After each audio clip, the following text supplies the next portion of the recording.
John, thank you for joining us today on Cross Currents. Sure. I know you've been busy. You just got back from a month-long tour in Germany. How was that?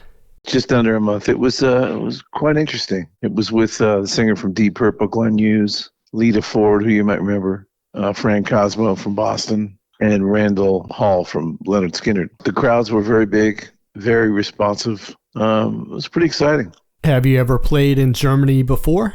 No, never. How did you start off in music? Oh gosh, I've been involved in music since I was very young, 13, even before that. But I think I had my first paying job at 13. At about 14, we were playing our band was playing at Disneyland in California, which was something that was definitely on my bucket list way back then. I mean, at that age, you play at Disneyland, you've arrived. Oh yeah, wow. Did you start learning a musical instrument at an early age? Well, I originally played drums, and then I learned how to play guitar, and I kind of settled in on keyboards. And then I started singing. Singing kind of came last. And was that a family band? Yeah, it was. It was me and my brother and my two cousins with the same last name, and then two outside guys that made a 6-piece band called the Brotherhood. We were incredibly tight.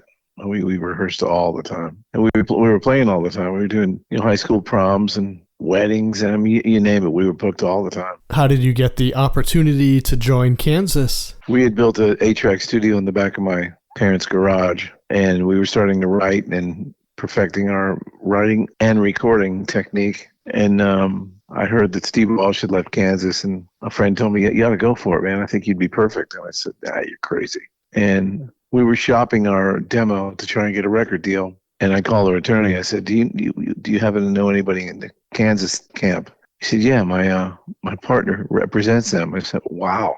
He had a bunch of our demo tapes. I said, can you hand him one and have him pass it on? And didn't think much about it. And about a week, 10 days later, I heard from the manager, wanted to have a meeting. And one thing led to another. The band heard it. I auditioned in the studio with Ken Scott and the manager.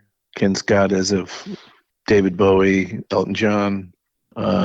I think he did some work with the Beatles as well. Supertramp, big time producer. Nervous as could be in that audition, but obviously I passed. I didn't think I would, but I did.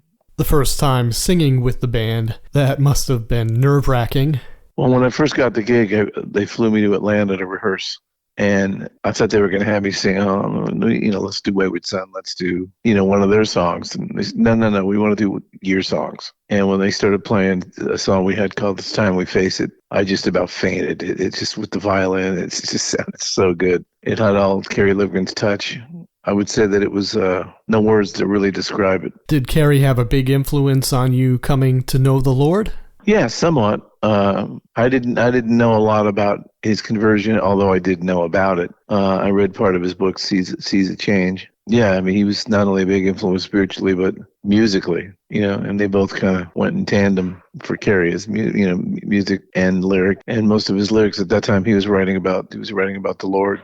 A lot to draw from. How long were you with Kansas? Through about half the 80s. Was it a hard decision when it was time to leave? Yeah, it was a hard decision. But when, Kerry was leaving and Dave was leaving, and I think when Kerry left, it kind of, I thought maybe it's time to exit. He's such a big part of this. And I don't know, maybe I should have stayed. I'm not sure. I haven't really ever second guessed it, but I thought when Kerry left, it was probably time for me to leave as well. From there, what did you transition to doing? To, trying to get a record deal of my own. And, but I ended up going right from that into producing records, which was kind of a detour. We produced Petra and Guardian and Bride, The Brave, lots of what I thought were really good Christian bands. Later on, you formed Sound Kitchen Studios? Yeah, we moved from Los Alamitos, California, where we had 2 small studios that were pachyderm. And then we bought 2 acres in a really desirable area of Franklin, Tennessee, and built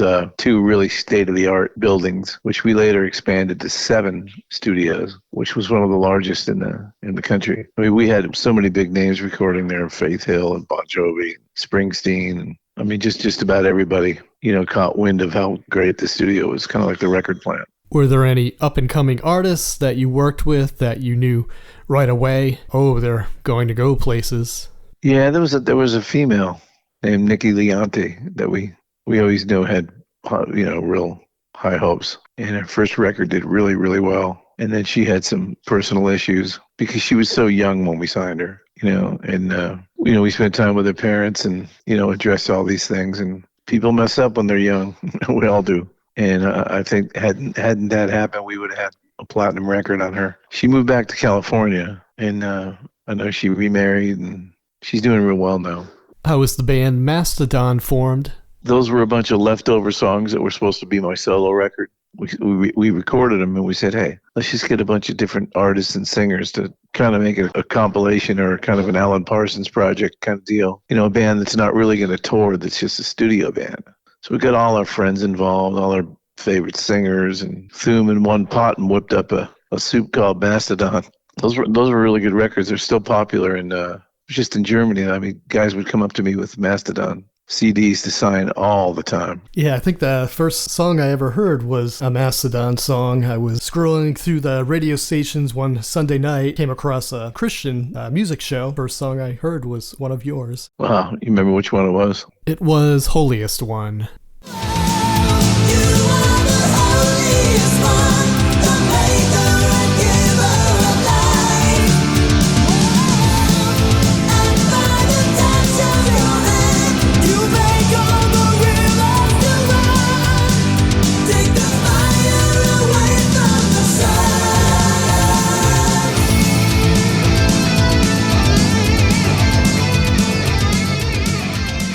Oh, yeah. Gosh, that was hard to sing. Wow.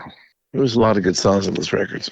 Recently, you've done some collaborating with Frank Boxberger on his Perfect Vision album. Frank, yeah, he's good. He's a good friend. Yeah, he really helped me with my The Amazing Grace record. So in turn, I sang some songs on his Perfect Vision. I didn't write anything, but I just, he wanted to borrow my voice for a few songs. How did you and Frank meet? He was sending me demos, and each one he sent me got better. And I thought, man, this guy's somebody I'd like to co-write with. And I had a couple of days in Arizona with nothing to do, and I called him, and he just happened to be free, and he put me up in a hotel, and we worked at his home studio and really hit it off. I think a couple of those songs ended up on The Amazing Grace record. Yeah, we just hit it off as people, and, just musically we hit it off. With songwriting, you've tackled some challenging themes through the years, especially on the song This Time. Then she cried out loud, please help me, I've got to get to a phone, I need to call my mama to help me find my baby a home. There was a birthday cake and 3 candles, she was living in another world. She saw the little girl become a woman, living in a happy home. Was that a hard song to write? It was easy because it was a true story. It's how my daughter came into the world, how she almost didn't. I just felt like it was time to write about it. I mean, I didn't sit down to write a pro-life song. I just simply sat down to write a song about how she came into the world, even though I am pro-life. Have you seen the video? No. Oh, you've got to see the video. I'd say the video explains it all. Just pull up John Elefante This Time video on YouTube. It'll pop right up. The video is as powerful as the song. If you could ask God one question and get a clear answer, is there one that would stand out for you? Why did you forgive a wretch like me? I mean, as bad as evil as humans are, I mean, how could he forgive us so easily? Well, it wasn't easily. Christ had to go through a pretty serious ordeal, but it is finished. Amen. And with your music, do you have any favorite songs that you've written through the years? There's a lot of them I like. There's a song that Kerry Livgren played on called One Day Down by the Lake. It's on my Revolution of Mind record. I think it's like cut 3 or 4. And Kerry played on it. It's if you really, really dive into the lyrics, it's pretty intense. And it was cool to have Kerry on it. With your music, what do you hope listeners will take away at the end of the day? Just the message. Not me. I mean, I'm just a bystander in it all. I mean, the message is that God gave me is what I want people to hear and cue in on, because that'll way outlast me. Amen. Well, John, I want to thank you very much for taking the time to be with us today. Sure. Well, I appreciate it, buddy. Have a great weekend. Oh, thank you. You too, John. All right.